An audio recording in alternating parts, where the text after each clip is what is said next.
Salut! Eh ben, la Coupe du Monde va commencer demain, dans une indifférence quasi générale en France. Si on veut bien mettre de côté les attaques contre le Qatar, j'ai pas vu une présentation d'un stade, une présentation du pays. On a vraiment l'impression qu'on va chez des gens totalement infréquentables, ce qui est peut-être possible, mais ce qui est quand même d'une immense faucuterie quand on sait le poids et l'importance qu'a le Qatar dans les affaires françaises. Voilà, il y a des choix à faire. Il y avait des choix à faire, évidemment, quand on a attribué cette Coupe du Monde à ce pays plus petit que l'Île-de-France. Il y a 12 ans, c'était là qu'il fallait gueuler, c'était là qu'il fallait intervenir. On n'allait pas leur dire, finalement, on vient pas chez vous, quand ils ont investi des milliards de dollars dans la construction de stades. Voilà. Et puis boycotter quoi? Voilà, j'ai mis mon t-shirt militant, vous voyez, avec un courage immense, 8000 kilomètres de doigts. Mais je comprends pas ces campagnes si soudaines. Quand je vois Samuel Etienne qui se réjouit parce qu'il y a 28% de gens qui disent qu'ils vont boycotter la Coupe du Monde, ça veut quand même dire qu'il y a 62% de gens qui vont la regarder. Et puis là, on est en novembre, il commence à faire moche, les gens vont commencer à rester chez eux, à se faire chier. Il va y avoir du foot à la télé. Je suis persuadé qu'en termes d'audience, ça va être un triomphe. Donc voilà quoi.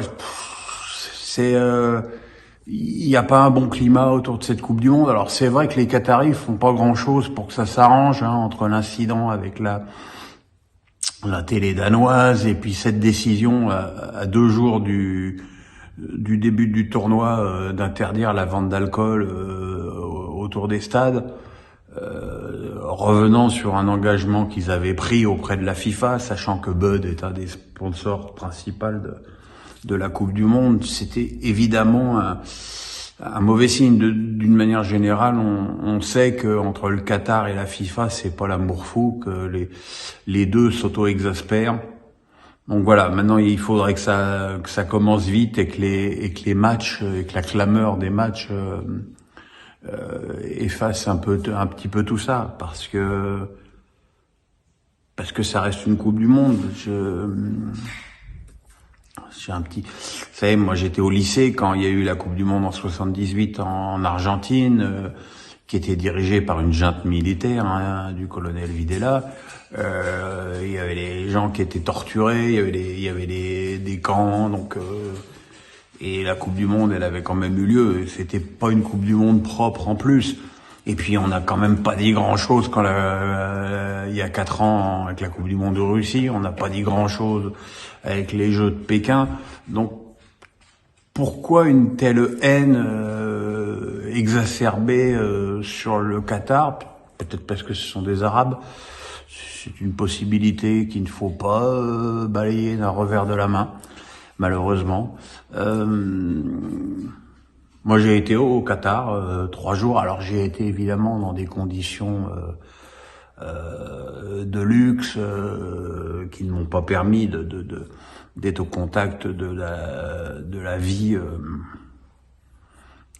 quotidienne. Alors, quand j'ai été au stade, des stades en construction, j'ai vu des ouvriers, mais j'ai vu des ouvriers.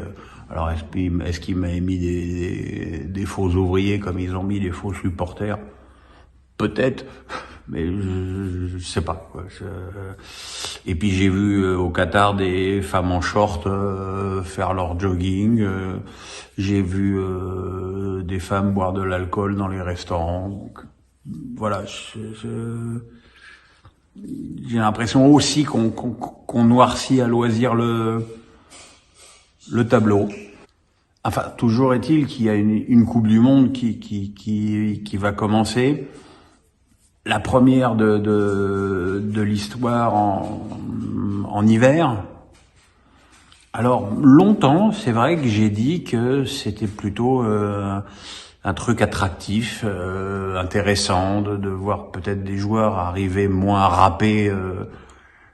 Alors évidemment, ils seront toujours moins fatigués d'avoir joué en gros 22 matchs. Hein. Je pense que c'est les plus gros clubs, ceux engagés en Coupe d'Europe, ont joué en gros 15 et 6, 21 matchs depuis le début de la saison.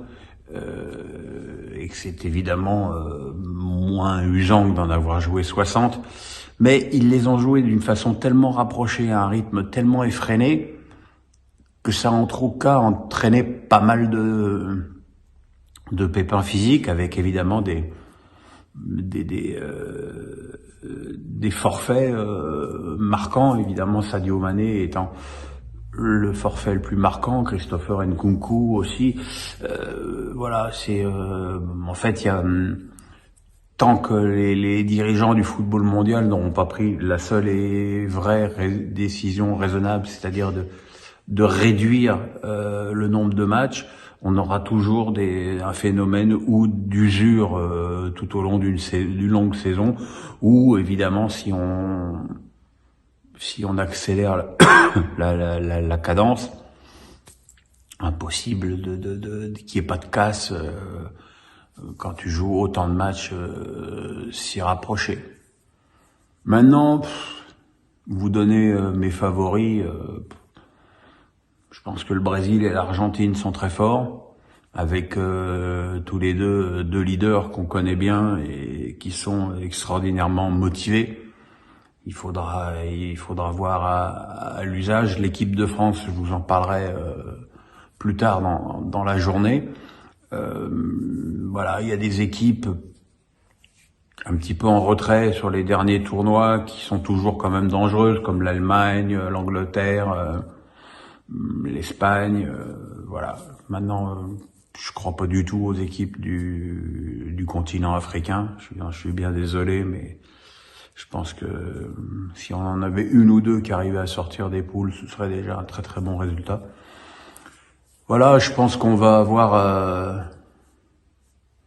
J'ai hâte quand même. J'ai hâte que cette Coupe du Monde commence. Alors bon, c'est sûr que Qatar-Équateur, ça va pas faire vibrer les foules.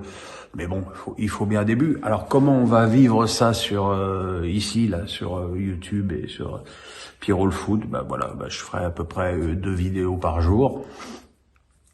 Une sur la compète et une sur l'équipe de France. Évidemment, dispositif habituel sur les matchs des Bleus, les notes, l'analyse.